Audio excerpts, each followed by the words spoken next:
سلام البنات، كي دايرين؟ لاباس عليكم؟ كنتمنى تكونوا بخير وعلى خير. اليوم ان شاء الله غنشارك معكم شنيك اللي مالحين بعجينه عاديه، يعني مكونات بساطين. كيف ما كتشوفوا معايا هنا غناخذ واحد 500 غرام ديال الدقيق، اولا عبروا 5 الكيسان بالكاس ديال العنبه. الدقيق ضروري كنغربلوه، غنغربل الدقيق هو الاول.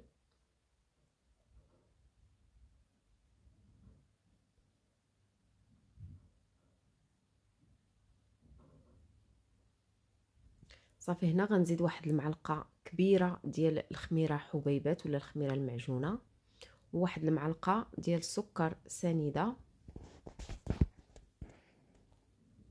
غندير شويه ديال الماء باش تفاعل ليا ديك الخميره مع السكر، وغنزيد نص معلقه ديال الملحه. صافي هادو هما المكونات اللي عندنا، وكنعجنوا العجين ديالنا بالماء اللي كيكون دافي.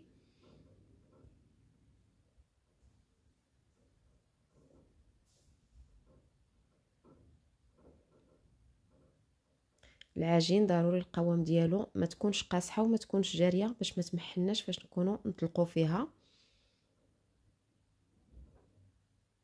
عجينه اللي كتكون رطبه وما كتكونش جاريه.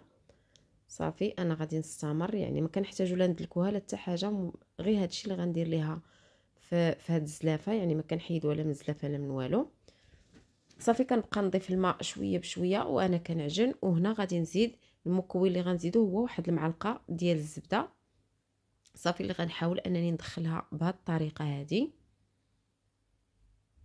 غير بهذه الطريقه العجين راه كيجي ناجح وكيجي زوين، يعني ما كنحتاجوش نحيدوه من الزلافه ولا نبقاو ندلكو فيه، غير بهذا الشكل هذا. صافي غنحاول ندهن واحد شويه ديال الزيت في يدي ونجمع العجينه. من بعد بطبيعه الحال ما كنحسوا بديك الزبده انها صافي دخلت كامله في العجين. صافي هنا درت واحد شويه ديال الزيت كيف ما قلت، وجمعت العجين وغادي نغطي عليه ونخليه حتى كيتضاعف الحجم ديالو. ضروري كنخليوه يخمر. هنا كيف ما كتشوفوا معايا من بعد ما خمار العجين، هذا هو الشكل ديالو. واخا العجينه انا راني جريتها واحد شويه، يعني كيف ما قلت لكم العجينه ما خصهاش تكون جاريه وما خصهاش تكون قاصحه باش ما تمحلناش فاش نكونوا كنطلقوا فيها. صافي انا غنحاول نجمع العجينه ديالي بالمساعده ديال الدقيق، ضروري غنحتاج للدقيق لان العجينه عندي رطبه بزاف. غادي نسرحها بهذا الشكل هذا، غنحاول نعطيها واحد الشكل ديال مربع، غنسرحها بالمدلك بهذه الطريقه هذه. صافي هنا من بعد ما سرحتها يعني كامله بهذا الشكل هذا مربعه، غادي نجيب لاصوص.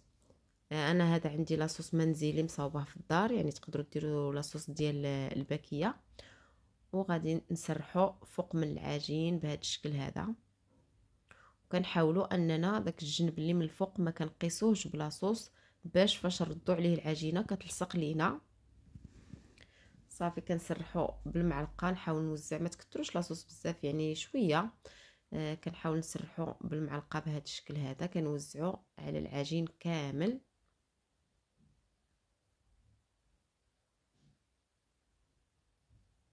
وبالنسبه للحشوه هنا عندي واحد العلبات، 2 علب ديال الطون والسوغيمي اللي كان عندي متوفر، يعني كيجي زوين. وبالنسبه هنا عندي البصله، واش خديت واحد 2 حبات ديال البصل، واحد الحبه ديال الفلفل، وشحرتهم مع بعضياتهم. يعني حشوه اللي سهله وبسيطه بطبيعه الحال، مع واحد شويه ديال الملحه والابزار وشويه ديال الزيت. صافي كنحاول انني الحشوه كلها كنوزعها فوق العجين بالتساوي. نحاولوا اننا ما نخليوش جهه عامره وجهه خاويه.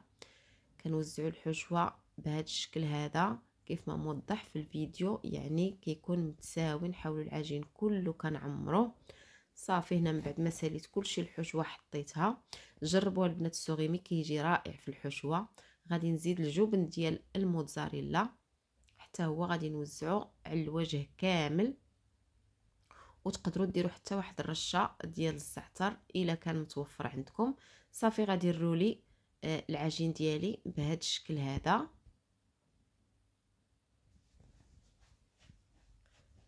كيف ما قلت لكم ديك الحاشيه ضروري كتخليوها ما تقيسوهاش بلاصوص باش فاش كنردوا العجينه يعني كتلصق لينا على العجين.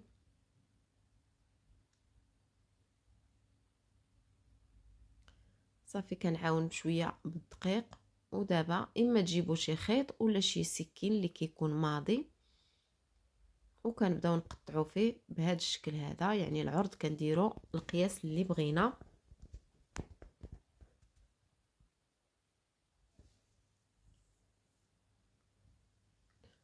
ومن الاحسن كيف ما قلت العجينه ما نجريوهاش بزاف باش ما تمحناش فاش نكونوا نسرحوا فيها وفاش نكونوا كنقطعوا.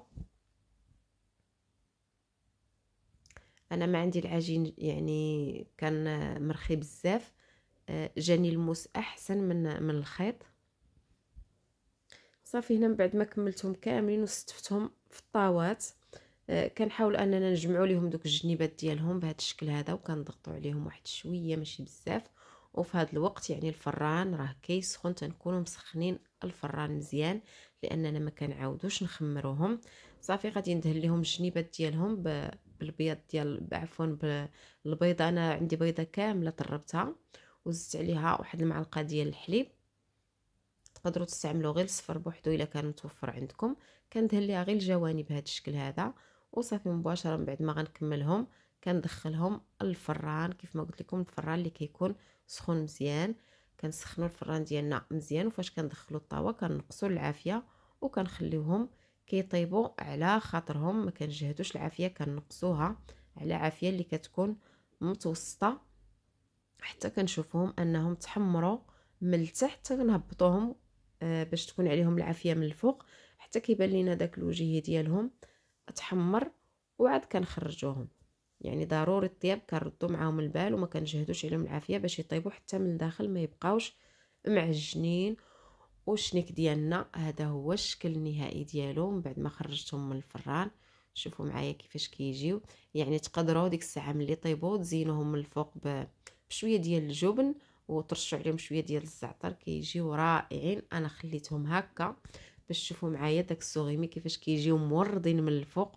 كيعطيهم صراحه واحد الشكل اللي رائع، وكيجيو رطبين وناجحه العجينه. يعني ما فيهاش شي مكونات، عجين اللي عادي. غادي نقطع معكم باش تشوفوا كيفاش كيجيو من الداخل. ما كيجيوش معجنين، كيجيو رائعين وكيجيو عامرين بالحشوه. يعني الحشوه قد ما كثرناها قد ما كتجي زوينه فيهم. كنتمنى فعلا الاقتراح ديال هذا النهار يعجبكم. وكيف ما ديما الى عجبكم ما تنسوناش من لي لايك والبارطاج فضلا وليس امرا. اكيد الى شفتوا الفيديو كيستحق. والى اللقاء.